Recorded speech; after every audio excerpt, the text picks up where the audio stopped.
Queridos hermanos, este es un video un poco distinto a todos los que sabemos tener para nuestra parte de las reuniones. Y lo hago porque cuando tuvimos el estudio de esta revista de julio del 2022, con relación a lo que tenía que ver con la semana del 26 de septiembre al 2 de octubre, es decir, hace unas 2 semanas atrás, vimos el tema Valore el honor de orarle a Jehová. Fue el estudio del artículo número 31. Y en ese estudio, en varios comentarios que hubieron, había una interrogante que tuvo que ver mucho con el párrafo 11 de esa revista. Voy a poner el comentario en su totalidad y luego explico por qué esta aclaratoria. Párrafo 11. ¿Por qué oramos en el nombre de Jesús? Porque al hacerlo Jehová nos escucha y nos responde. Jesús dijo en Juan 14, 13 y 14, sea lo que pidan en mi nombre, yo lo haré. Y aquí me permito recomendar algo.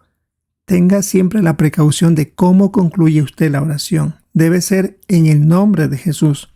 A veces se escucha que hermanos dicen, solo por costumbre, que lo oran mediante nuestro mediador Jesucristo, y Jesús es mediador de los ungidos, no de nosotros que somos de las otras ovejas.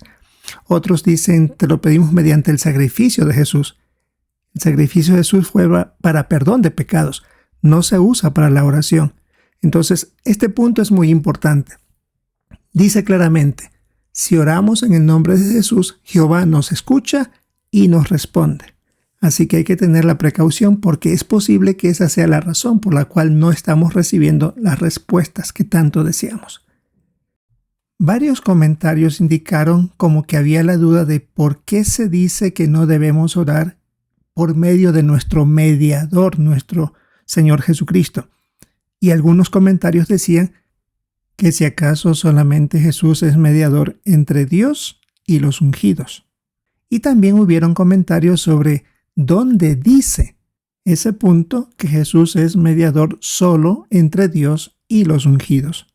Pues bien, quería poner esta aclaración porque somos muy cuidadosos siempre en tratar de poner información apegada a lo que dice el esclavo. Y la referencia que puedo mencionarles textualmente es de la revista La Atalaya del año 1989, 15 de agosto, pregunta de los lectores.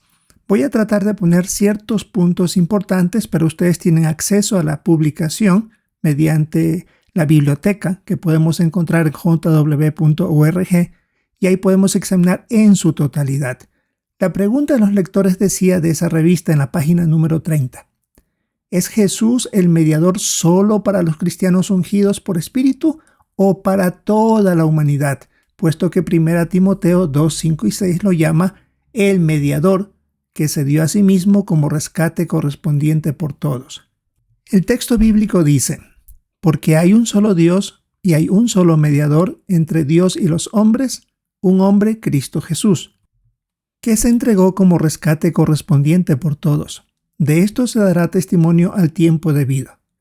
Como ustedes notarán, en el versículo 5 dice, hay un solo Dios y hay un solo mediador entre Dios y los hombres, un hombre, Cristo Jesús.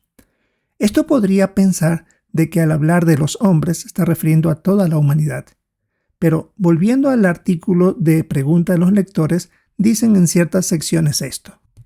Para captar lo que Pablo dice, primero tenemos que comprender que la Biblia pone dos destinos ante los humanos fieles. 1, vida eterna en un paraíso restaurado en la tierra. Y 2, vida en el cielo para el rebaño pequeño de Cristo, que consta de 144,000 miembros. La cristiandad enseña que toda la gente buena va al cielo, un punto de vista no bíblico que ha influido en el punto de vista general. De modo que se cree que Jesús es intermediario para todas esas personas. Pero pregunta, ¿qué indica la Biblia? El siguiente párrafo dice, la palabra griega mesites, usada para mediador, significa uno que se halla entre dos cuerpos o partes. Y note aquí, era un término técnico de muchos aspectos que se usaba en el lenguaje jurídico de los helenos. Y aquí menciona el caso de un profesor que dice que mesites era uno de los términos técnicos más variados del vocabulario de la ley helénica. Luego se menciona el caso de Moisés, que fue mediador entre él y la nación de Israel. No tenía nada que ver con las demás naciones que existían en ese entonces. El siguiente párrafo dice: ¿significa esto que hay un sentido específicamente jurídico implicado en el papel de Jesús como mediador? La respuesta es sí. Y se expone el caso que dice Pablo en Hebreos 8:6. Después de mencionar el tabernáculo y otras representaciones típicas bajo el pacto de la ley, escribió: Jesús ha obtenido un servicio público más admirable, de modo que también es mediador de un pacto correspondientemente mejor, que ha sido establecido legalmente sobre mejores promesas. Sigue diciendo: el nuevo pacto fue establecido legalmente.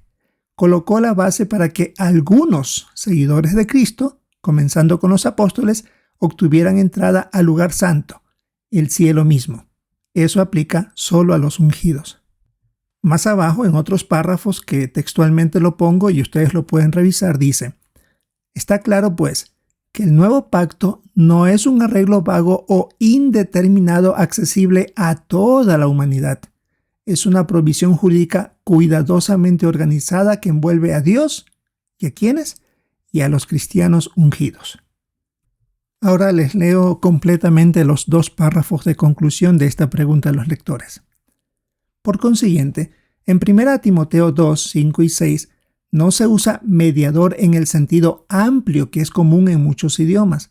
No se dice ahí que Jesús sea mediador entre Dios y toda la humanidad.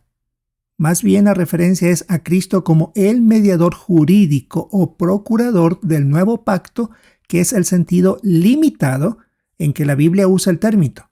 Jesús es también el rescate correspondiente para todos los que están en ese pacto, tanto judíos como gentiles, que recibirán vida inmortal en el cielo.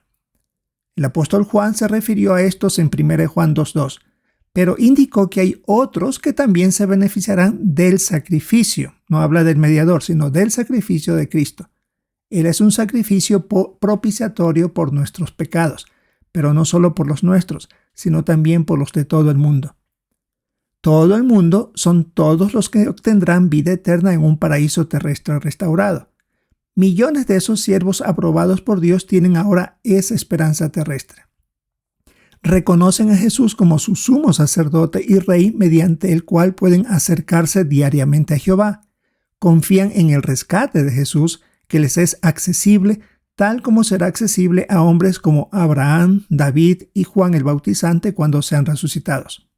Así pues, el sacrificio de Cristo tendrá como resultado vida eterna para toda la humanidad obediente. Por lo tanto, hermanos, basándonos en esta pregunta de los lectores de 1989, 15 de agosto, página 30, que tenía la pregunta: ¿es Jesús el mediador solo para los cristianos ungidos, por espíritu, o para toda la humanidad? Puesto que 1 Timoteo 2, 5 y 6 lo llama el mediador, que se dio a sí mismo como rescate correspondiente por todos. La respuesta es: únicamente es mediador entre Dios y los ungidos. No es para toda la humanidad. Y al decir rescate correspondiente por todos, se estaba refiriendo a estos hermanos que tienen esta esperanza celestial. Es válido que nosotros a veces tengamos ciertas dudas, pero créannos, cuando se trata de decir una información en una de las partes de las reuniones, es porque hay una base de la Biblia o de parte de información del esclavo. Pero claro, es válido siempre que en los comentarios de ustedes pongan esas interrogantes, y en lo posible, cuando son una cantidad extensa que merece una aclaración como esta, tendremos el gusto de poner la base bíblica o del esclavo para que todos podamos beneficiarnos de esa información. Como le decíamos en esa parte de las oraciones, a veces decimos o repetimos frases que oímos de otros hermanos pensando que es lo correcto. Como decía el artículo, a veces se generaliza y se puede pensar que es así. Pero técnicamente, solo es Jesús mediador entre Jehová y los ungidos, que tiene que ver con el nuevo pacto. Esperamos que este tipo de aclaraciones nos ayude a crecer espiritualmente y, como decía el artículo de esta pregunta, la Biblia contiene enseñanzas básicas como verdades profundas. Y esta es una de ellas. Esperamos que esta aclaración nos pueda seguir ayudando para crecer en nuestra madurez espiritual, y si hay una necesidad de volver a hacer algo como esto, pues tendremos el gusto de hacerlo. Esperamos que Jehová nos dé la oportunidad de seguir conversando con ustedes.